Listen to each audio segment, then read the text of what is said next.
I still remember the day my father looked me in the eyes and said, "Your brother needs us more than you do." I didn't argue. I didn't cry. I simply picked up my backpack, walked out of the house, and headed to my second job. They believed I would always accept being the forgotten child.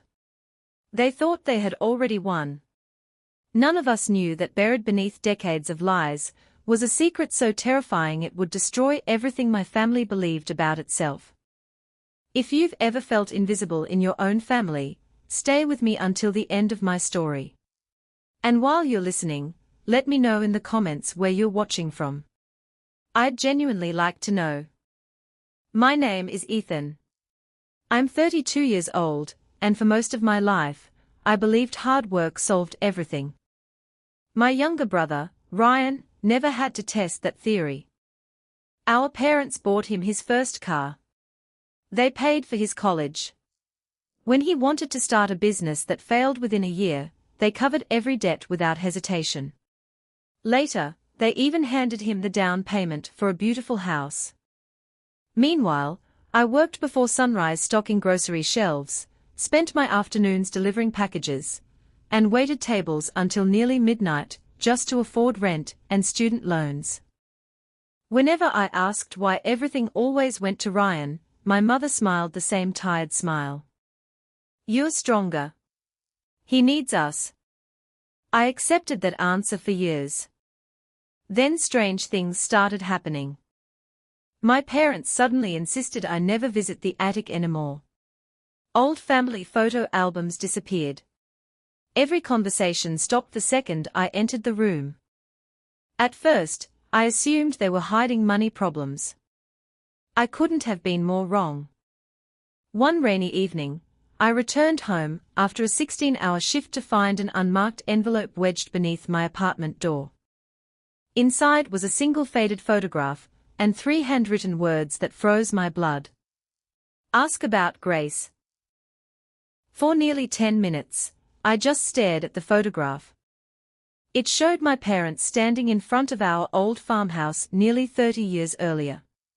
My father looked much younger, my mother was smiling, and between them stood a little girl with dark hair, no older than 6. I had never seen her before. What disturbed me wasn't simply that she existed. It was that someone had carefully cut her out of every family album I had ever known. I turned the photograph over. In faded ink were 2 dates.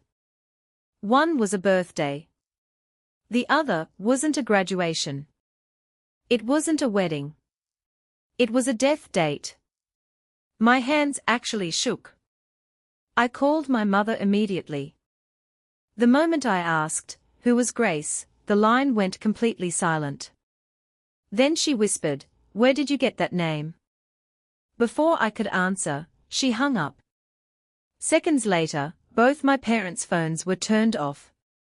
That had never happened before. The next morning, I drove to the family house. My brother Ryan was already there, loading boxes into his truck. When he saw me, his face turned pale. "What are you doing here?" "I need answers." "You need to leave." His voice wasn't angry. It was nervous. Almost frightened. Inside the house, every drawer had been emptied. Family photographs were missing from the walls. My father was feeding papers into a fireplace while my mother watched in silence. They weren't arguing. They were destroying evidence. The moment they noticed me, my father stepped in front of the fireplace. "You shouldn't have come." "For one question," I asked calmly. "Who was Grace?" Neither of them answered.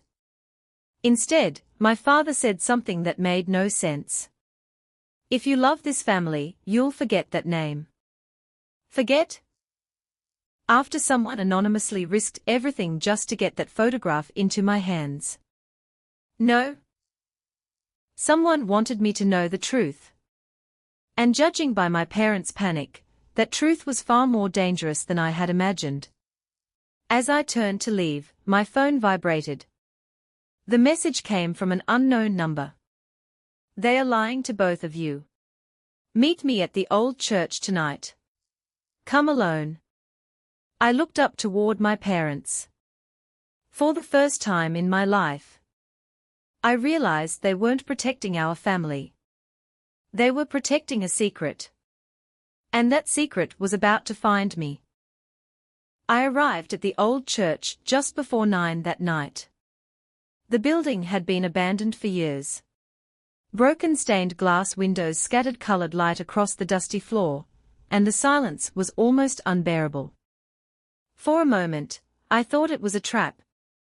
Then an elderly woman stepped out from one of the side rooms. You came, she said quietly. I almost didn't. She nodded as if she expected that answer. My name is Eleanor. I was your grandmother's closest friend. I frowned. Then why have I never met you? Because your parents made sure you never would. She handed me a worn leather folder tied with a faded ribbon. Inside were birth certificates, letters, newspaper clippings, and one sealed envelope with my grandmother's handwriting. My heart pounded. Read the letter first, Eleanor whispered. With trembling hands, I opened it. If you're reading this, someone has finally found the courage to tell you the truth. Grace wasn't a distant relative. She was your older sister.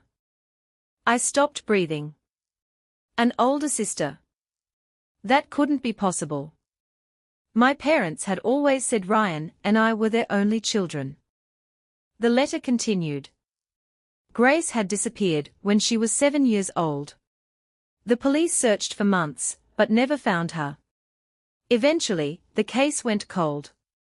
My parents told everyone they wanted to move on and refused to speak about her again. But why erase every photo? I asked. Eleanor's eyes filled with tears. Because they wanted the world to believe she'd never existed. None of it made sense. Parents don't erase a missing child from history. Unless they were hiding something far worse than grief. Before I could ask another question, Eleanor pulled out one final document. It wasn't a police report. It was a life insurance policy. The beneficiary wasn't my mother. It wasn't my father. It wasn't Ryan. The name listed was Grace. If she died, I whispered, why would the policy still be active? Eleanor looked straight into my eyes. Because someone has been paying the premiums, every single month, for the last 25 years. At that exact moment, headlights swept across the church windows. A black SUV stopped outside. 3 people stepped out. One of them was my father. And he wasn't alone.